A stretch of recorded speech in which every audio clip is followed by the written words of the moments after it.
Udah lama banget nih Bang menghilang ya. Oh iya. Udah nggak muncul. Betul. Mungkin ada sekitar 10 tahun lebih ya Bang ya. Iya, sering Sama suka ya. gendong siapa tuh? Iya, Wildan. Wildan yang cewek.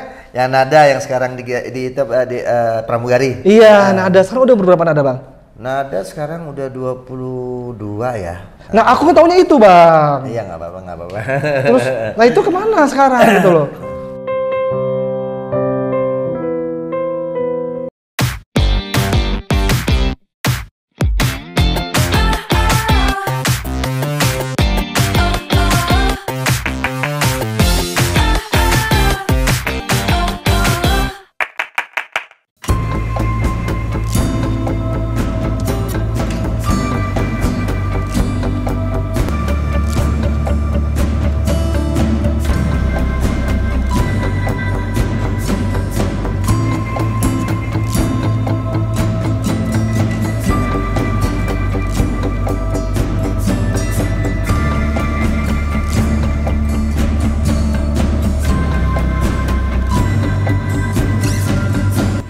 Halo sobat semuanya, ketemu lagi di vlog saya Abdal Isman dan hari ini saya ingin mengajak kalian bernostalgia. Tapi sebelumnya saya mau kasih tahu nih, mungkin kalian kira saya tuh tidak pernah baca komen ya. Ini sebagai salah satu bukti kalau saya tuh membaca komen kalian karena saya akan menghadirkan narasumber yang memang kalian minta dari dulu untuk hadir di sini. Siapa dia? Udah nggak usah lama-lama ya. Abang Dias Erlangga. Abang, terima kasih Bang udah mau mampir di sini karena banyak banget yang minta untuk Abang hadir di sini. Oke. Abang, apa kabar? Alhamdulillah, baik. Kita udah lama nggak ketemu ya? Ya, lumayan sih. Jadi udah lama nih, dari dulu tuh, dari 2-3 tahun lalu, awal bikin konten Genta Buana tuh pengen banget ngundang Abang Dia. Cuman Abang Dia di sini tinggalnya jauh. Lumayan. Abang tinggal di mana Bang? Subang. Tuh, tinggal di Subang. Jadi memang belum sempet dan pada akhirnya ini juga saya bela-belain ke puncak nih pas Abang lagi ada acara di sini ya. Iya, acara. Aduh, makasih banyak sampai malam-malam begini beliau masih mau mampir di sini. Jadi ya sobat ya, saya kenal Abang itu waktu di Genta Buana ya Bang ya? Iya benar. Saya itu tahunnya Abang masuk tahun 2002. Oh enggak, tahun 2000 saya. Tuh, tahun 2000 kan? Iya, tahun 2000. Berarti Abang itu masuk di Genta Buana di usia 30-an dong? Iya, 30 lebih, 31, 32 masalah. 31, 32, oh saya masih berondong itu, saya umur 19 itu kalau nggak salah. Jauh ya? Nah karena aku tahu Abang itu dari yang Misteri Gunung Merapi. Jadi sebelumnya pertama masuk Genta itu justru sempet di Angling Dharma, cuman nggak banyak, beberapa episode. Terus sama di Wali Songo juga sempet. Wali Songo mah nggak. Itu Angling Dharma dulu justru awal-awal. Angling Dharma terus apa gitu satunya kolosal juga saya lupa. Baru Wali Kisah Sembilan Wali. Iya, Kisah Sembilan Wali itu. Nah, terus baru Misteri Gunung Merapi. Misteri Gunung Merapi. Nah, Misteri Gunung Merapi yang ketiga ya. Misteri Gunung Merapi ketiga ya. Itu tahun 2002. Ya, sekitar 2002-an. Nah, iya kan di situ ada salah satu toko yang benar-benar Abang tuh apa ya kalau kita bilang sangat pecah banget ya itu ya. Plakatik. Apa? Plakatik kuda. Apa tuh? Plakatik itu pesuruh. Oh, pesuruh kuda. Ya, jadi Plakatik Tumenggung Martoloyo atau pesuruhnya Tumenggung Martoloyo. Iya. Itu namanya Gendowor. Iya, Gendowor. Yang tokonya mukanya ditutupin terus. Iya, topeng hitam. Ya, topeng hitam ya, topeng hitam. Itu julukannya. Tapi memang di topeng hitam itu kan istilahnya awal kali Genta Buana Abang paling menonjol tuh di topeng hitam itu kan? Iya, benar sekali. Itu emang jadi gini. Dulu tuh awalnya tuh waktu saya dikasih toko Gendowor nggak ada kata-kata topeng hitam. Awalnya toko saya itu ditawarkan sama ya katakan dari pihak Genta untuk memainkan toko Plakatik Gendowor. Saya kecewa. Gila nih orang. Ya mohon maaf ya, saya kan sebetulnya kan bukannya newcomer di dunia entertain ya. Dan saya kalau untuk di Genta emang saat itu saya newcomer, tapi kan saya untuk di dunia entertain kan saya dari tahun 94. Dari tahun 94. Dari film-film drama-drama, nggak pernah kolosal. Dulu saya hampir setiap kolosal saya tolak. Karena? Karena saya nggak mau capek, nggak mau bak big book. Nah akhirnya saya sempat kecewa lagi tuh. Gila kok gue dikasih tokoh yang tukang ngarit rumput, Plakatik kuda, pesuruh, yang aktingnya tuh yang agak kecewa lah dulu ya. Tapi belum tahu kan? Belum tahu, kedepannya belum tahu. Tahu sendiri kan, dulu kan Genta Buana kan misterinya misterinya tuh kita nggak tahu cerita ini sampai di mana ke depan. Betul. Itu kita nggak tahu, ya kan? Genta Buana tuh, ya tahu lah. Iya, betul-betul. Akhirnya saya sempat ada konsultasi ya sama beberapa pemain genta senior juga, siapa lagi tuh kalau nggak salah termasuk Mak Lampir ya, siapa namanya, Farida Fasa. Almarhum Farida Fasa. Kata Farida, belum tentu, main aja dulu. Main aja dulu, gitu kan. Terus udah gitu, ya udah saya coba main. Tapi saya punya prinsip dari dulu, apapun yang saya perankan, sekalipun itu menjadi pengemis atau tukang cuci piring sekalipun, saya akan berusaha untuk memainkan total. Apapun lah, apapun. Bila perlu, tangan saya kotor-kotorin lumpur, gitu. Kasarnya seperti itu. Totalitas saya utamakan. Nah akhirnya alhamdulillah, ya saya mendapat sambutan yang cukup lumayan ternyata dari penonton kan. Proses saya main tokoh Gendower ya, tokoh simpatik yang patut dikasihani, yang awalnya digebuk-gebukin terus, yang nggak bisa silat dan nggak bisa apa-apa. Nah, terima naskah berikutnya, saya baca. Wih, kok banyak? Kok banyak banget? Malah banyakan scene saya daripada peran utamanya Malampir. Malampir kan peran utamanya tetap tuh. Ya kan? Dari semenjak zamannya Misteri Gunung Merapi zaman dulu. Nah, saya mah ada 60 scene, 80 scene, dia mah cuma 30, 20. Dan nih, malah 90 scene, hampir 90% saya pernah naskahnya tuh saya mulu. Cerita tentang Gendower. Gendower topeng hitam, Gendower topeng hitam, Gendower topeng hitam, Gendower topeng hitam. Wah, ini tokoh gila nih saya bilang kan. Nah, ini ternyata ya Bang ya. Ternyata luar biasa emang. Itu ya, yang Insya Allah. Ya hal yang nggak kita sangka-sangka ya Bang ya. Iya, nggak diduga ya, nggak disangka gitu ya. Makanya kita untuk mungkin siapapun yang mencoba di bidang baik itu entertain, kerjaan atau jenis apapun, jangan kita pilih-pilih. Siapa tahu itu pilihan Allah yang terbaik buat kita. Iya betul banget, karena memang pada awalnya abangnya sempat kecewa ya, tapi tetap menjalankan. Betul. Coba pada saat itu misalkan udah gua nggak mau selesai. Nggak akan ada di Genta. Nggak ada Genta. Gitu. Tiba-tiba jadi Gendower dan itu yang membesarkan nama abang. Kontrak juga berubah dong pasti ya Bang. Terus yang tadinya episode sampai di kontrak eksklusif kan. Nah setelah Gendower itu Bang ya, abang ini kan terkenal juga sama bapak-bapak FTV. Bapak-bapak FTV. Iya. Iya bapak-bapak tuh kalau lihat mukanya tuh jadi sendu. Iya. Selalu baik peran. Iya tokoh yang suka disiksa sama istri. Tokoh yang suka diselingkuhin istri. Padahal saya yang suka selingkuh. Kenapa sih abang selalu dapat tokoh baik? Aduh, wallahu a'lam bishawab ya. Karena kan itu kan semua tergantung dari penulis naskah dan yang punya film kan. Iya sih. Tapi nggak sedikit juga saya mendapatkan tokoh antagonis, banyak juga. Oh pernah juga antagonis? Saya kan multi ya. Jadi saya pernah juga memainkan tokoh antagonis, pernah memainkan. Ingat nggak Tutur Tinular? Yang jadi giginya Tonggos 2 di depan. Antagonisnya kayak apa itu? Saya capek dengan film itu. Oh, itu Tutur Tinular itu tahun 2000. Ya, belum terlalu lama sih. Iya, 2010, 2011. Waktu di Mekarsari. Oh, saya nggak ada, Bang. Aku nggak ada di situ. Aku nggak di Genta waktu itu. Oh, jadi abang pernah juga di situ? Itu antagonisnya jahatnya minta ampun. Bener, itu luar biasa jahat itu.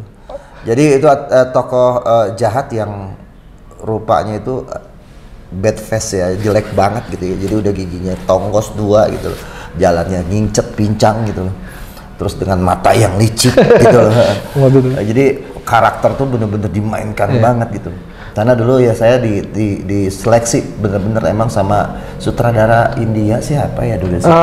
Bapu. Nah, Bapu itu sebetulnya udah manggil pelawak, manggil orang-orang yang buat antagonis. Nah akhirnya Bapu milih saya. Fasan ya, bukan? Pak ya. Bapu Fasan. Fasan ya. Fasan nih ya, Bapu. Iya Fasan. Itu di saudara India. Ya udah, akhirnya saya memainkan tokoh itu. Kan kalau untuk memainkan tokoh itu, apalagi tokoh baru buat saya harus tahu dulu. Harus tahu dulu. Karena untuk menjiwai suatu peran, supaya kita rasa kita itu bermain, kita harus mengetahui dulu tokoh itu.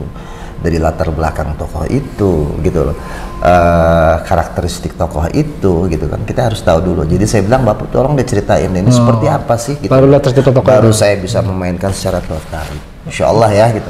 Nah Bang, abang kan di umur 33 tahun ya, masuki tokoh Gendoro itu di usia 33 mungkin 34 kali ya, 32 ya, itu kan usia yang istilahnya tidak terlalu muda ya gitu ya. Nah menurut abang tuh terlambat gak sih Bang untuk memainkan satu peran utama di usia segitu? Sebetulnya sih, nah inilah Indonesia sama luar tuh bedanya gitu ya.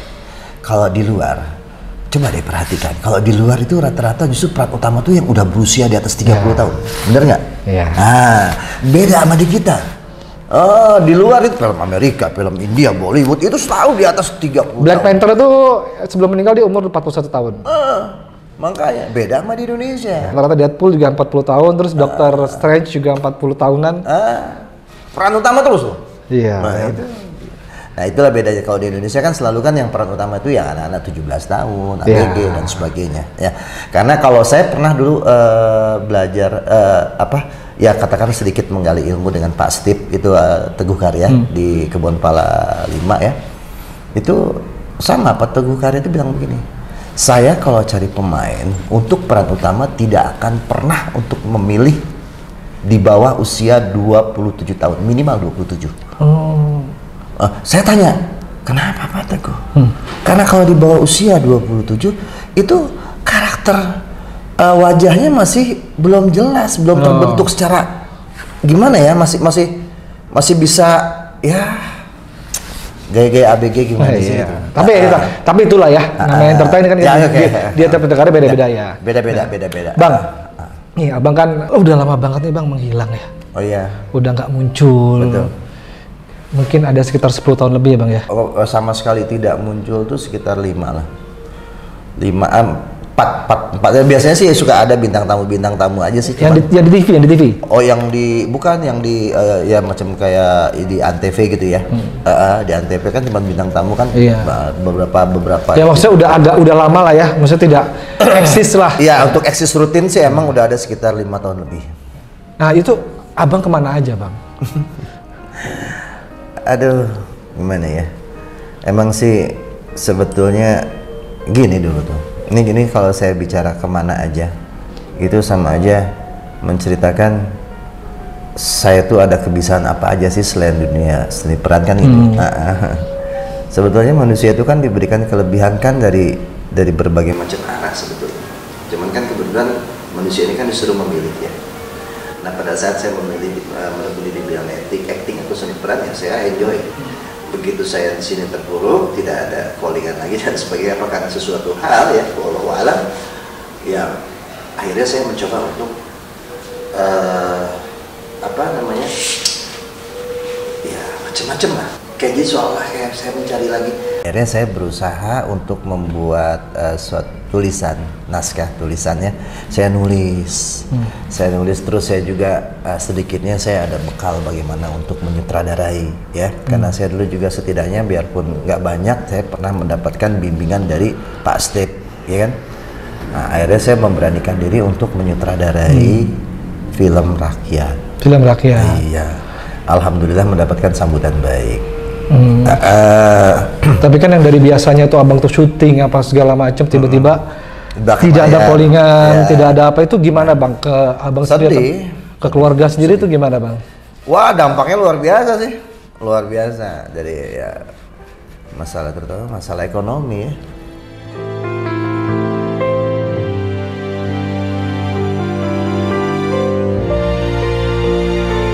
Dulu sih waktu saya masih ya mohon maaf Bang, bukannya sombong ya. Saya kalau cerita tadi kiranya sombong. Nggak apa-apa lah Bang, kan juga sharing kan. Namanya juga sharing. Dulu sih masa-masa saya ini di luar, katakan kita bicara entertain ya, bukan genta ya.